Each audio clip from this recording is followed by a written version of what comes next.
शेषनाग। चंद्र ग्रहण होने वाला है, शुभ कार्य आरंभ कीजिए। जो आज्ञा महाराज।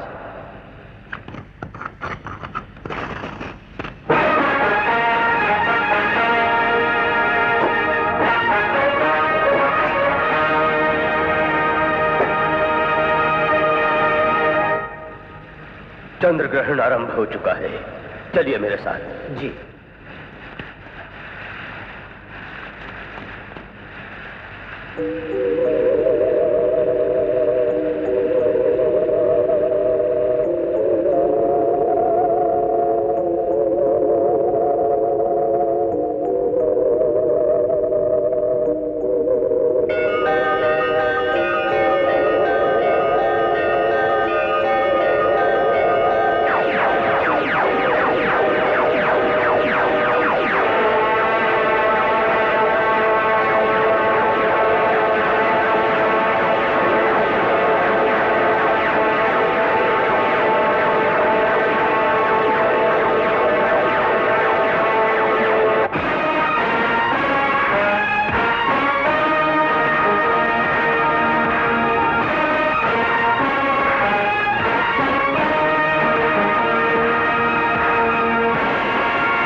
चंद्र ग्रहण समाप्त हो गया। गुरुदेव, ये जो ज्योति अभी भी दिखाई दी थी, वो क्या थी? यह अमर ज्योति है। कई वर्षों के बाद जब एक विशेष पूर्ण चंद्र ग्रहण लगता है, उसी अवसर पर ये इच्छाधारी नाग और नागन यहाँ आते हैं। उन्हीं के समक्ष ये ज्योति प्रकट होती है। आओ मेरे साथ। जी गुरुदेव।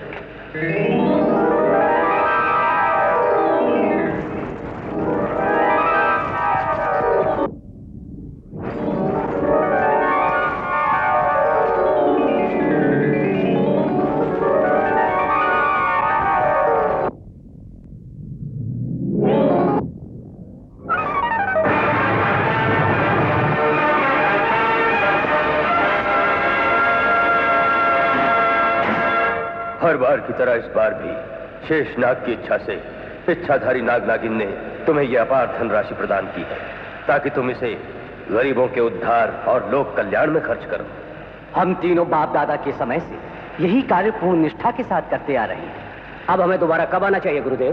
तुम तीनों अगले चंद्र ग्रहण पर आ जाना। जय शेषनाग।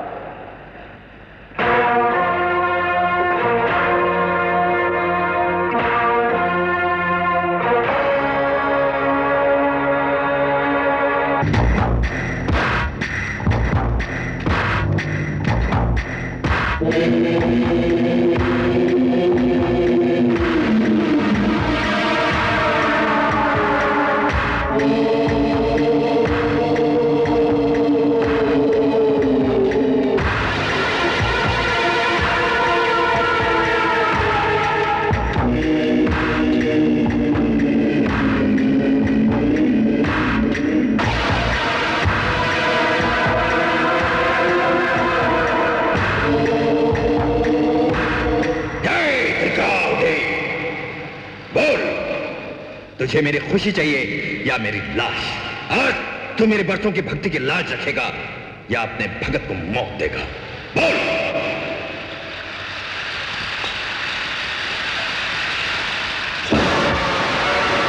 ये आग मैंने तेरे नाम की जलाई है और इसे अपने खून के कतरों से ठंडा करूंगा।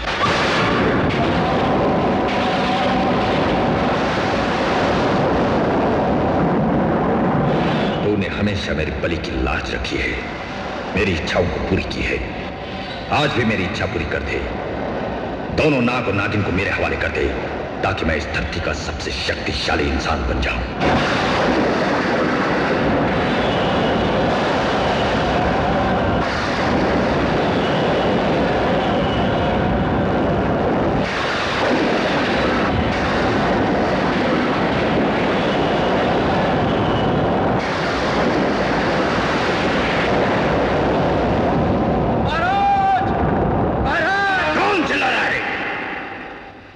शमशान घाट के मुर्दे, मेरे यज्ञ में विघ्न क्यों डाला तूने? इच्छाधारी नाग और नागिन मिल गए महाराज। अगर ये बात झूठ निकली तो मैं तेरी आंखें फोड़ दूंगा। त्रिकाल देव की कसम, मैंने उन दोनों को अपनी आंखों से इंसानी रूप धारण करते हुए देखा है।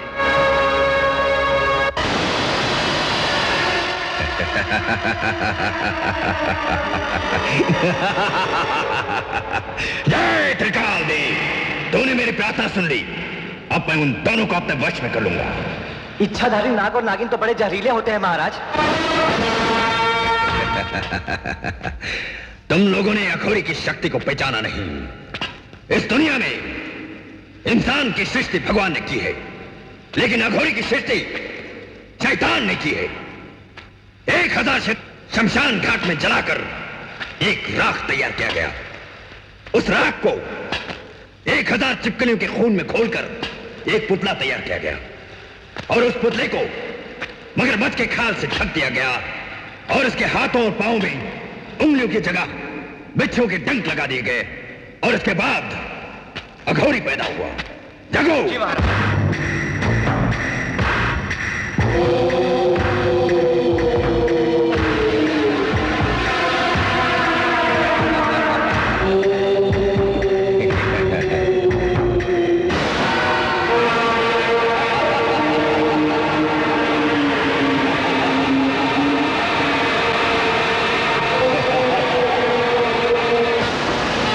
देखो सब, हजारों नागों के जहर से जो जहर बनता है, अघोरी के जिस्म में वो जहर भरा है। इस दुनिया का सबसे जहरीला इंसान हूं मैं, अघोरी हूं मैं। चलो सब।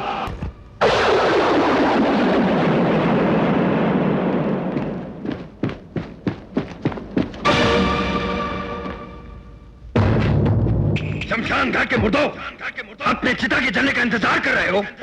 देखा नहीं इच्छाधारी नाग और नागिन भाग गए? इस इलाके का कोना कोना छान मारो। जब तक इच्छाधारी नाग और नागिन मिल नहीं जाते, उनकी तलाश करो, जंगलों में, पत्थरों में, बिलों में। अगर इस बार तुम लोगों ने उनको तलाश करके मेरे सामने नहीं लाए तो मैं तुम सबकी खाल उधेड़ दूंगा। जाओ तलाश करो। अच्छा महाराज, चलो चलो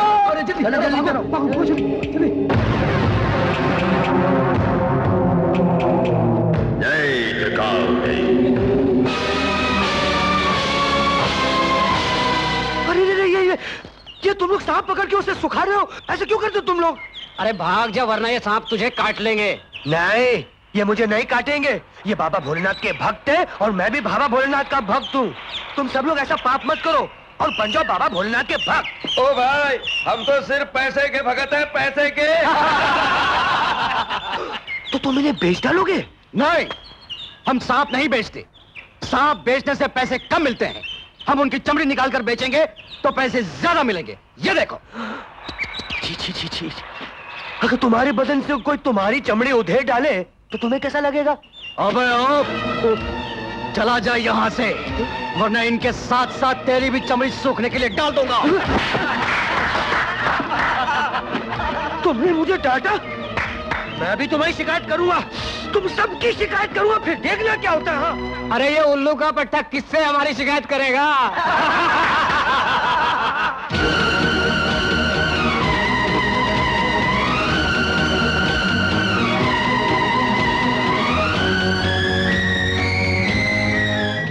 भोलेनाथ, वो सपेरे सब नागों को मार डालेंगे, फिर उनकी खाल उधेड़ेंगे, उससे उनको बहुत दर्द होगा। भोलेनाथ, भोलेनाथ, नाग तो तुम्हारे भक्त होते हैं ना, फिर उन पर इतना अत्याचार क्यों हो रहा है?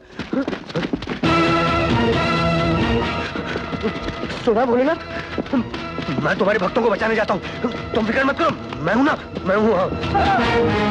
एक भी इनमें से एक भी इच्छाधारी नाग नागिन नहीं है। इस इलाके के हर सांप को पकड़ के लाओ, जब तक इच्छाधारी नाग नागिन मिल नहीं जाते। तो क्या इन सांपों को मार डाले? अबे शमशान घाट के मुर्दे, मौत सबसे हल्की सजा होती है। इन सांपों के सर को कुचल डालो और उनमें से विष को निचोड़ कर मेरे सामने लाओ। मैं विषपान करूंगा और इनको मारे बगैर इनके खाल खींचकर धूप में सुखाकर इन्हें बाजार में बेच दो। जाओ। अघोरी!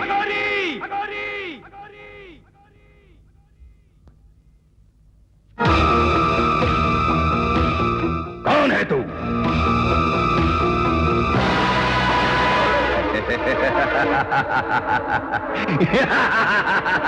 इच्छाधारी नाग, कफन ओढ़ने से पहले मुर्दा शमशान घाट में खुद ही पहुंच गया है। शमशान घाट मेरी नहीं, तेरी भाग्य रेखा में लिखा होगा। अगर अपनी चिता की आग को अपने से दूर रखना चाहता है तो सारे सांपों को छोड़ दे। हुक्म सिर्फ मैं भगवान का मानता था, लेकिन उसे भी अपनी शक्ति से मैंने झुका लिया है। अरे जमीन पर रेंगने वाले कीड़े, तेरी औकात ही क्या है? मेरी औकात यह है अघोरी कि शंकर भगवान भी मुझे अपने कांधों पर बिठा कर रखते हैं। तो फिर मुझे भी तो अपना भगवान मान ले, क्योंकि जहर उसने भी पिया था और जहर मैं भी पीता हूं। उन्होंने जहर पिया था दुनिया को बचाने के लिए, मगर तूने जहर पिया है दुनिया को डसने के लिए।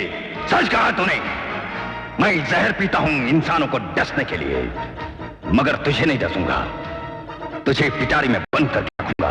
बोल, इनमें से कौन सा पिटारा पसंद है तुझे? मुझे वो पिटारा पसंद है जिसमें तेरी अस्थियां रखकर पानी में बहा सकूं। जय त्रिकालदेव।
ये इतना जहरीला है कि इसका जहर तुम पर ही चढ़ जाएगा।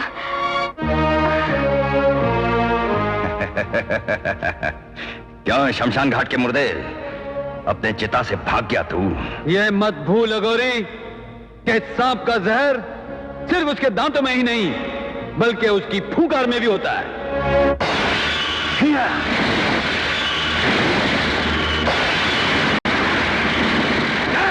त्रिकाल देव!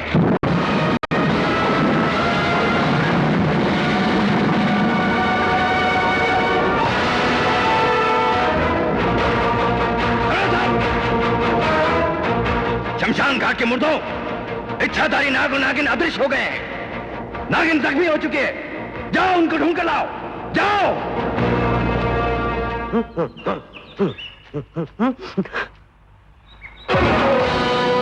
अरे रे रे रे, ये तो कितनी जख्मी हो गई। जरूर किसी ने मारा होगा। जय जय भोलेनाथ जी के भक्त जी। अरे आप तो बहुत जख्मी हो गए हैं। लेकिन फिक्र मत करना। ला, ये नागिन हमें दे दे। नहीं दूंगा। कैसे नहीं देगा?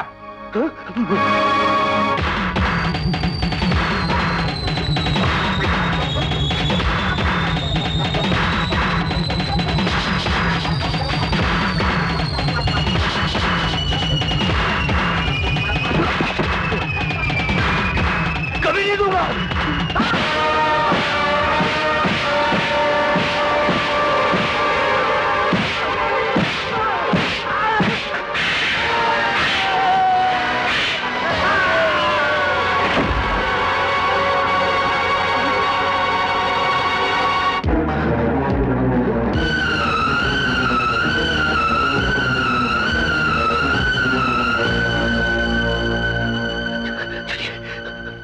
आप जाइए, आप जल्दी भाग जाइए। जय भोलेनाथ, जय भोलेनाथ जी। जाओ जाओ, जल्दी जाओ, जल्दी।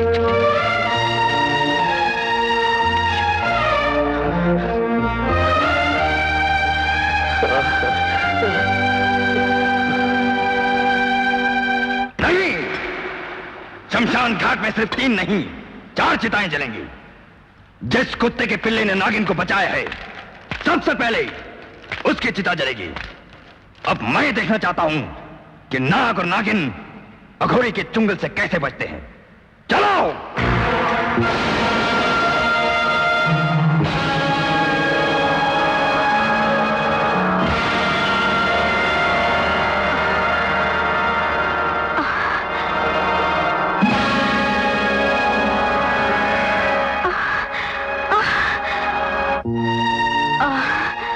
भानु, इंसानों में कुछ लोग जहरीले सांपों से भी ज्यादा खतरनाक होते हैं और कुछ लोग देवताओं से भी ज्यादा मन के सच्चे और अच्छे। इसका उपकार हमें कभी नहीं भूलना चाहिए। लगता है भोले बाबा ने इसे तुम्हें बचाने के लिए भेजा है। जय त्रिकाल देव!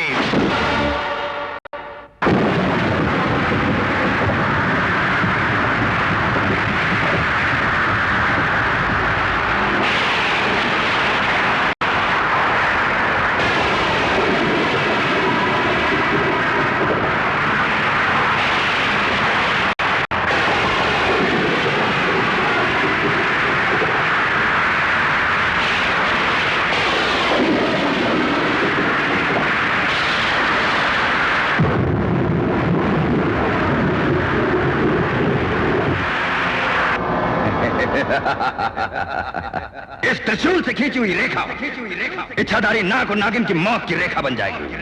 हम देखना चाहते हैं कि वो इसे पार करके कैसे जाते हैं। चलो!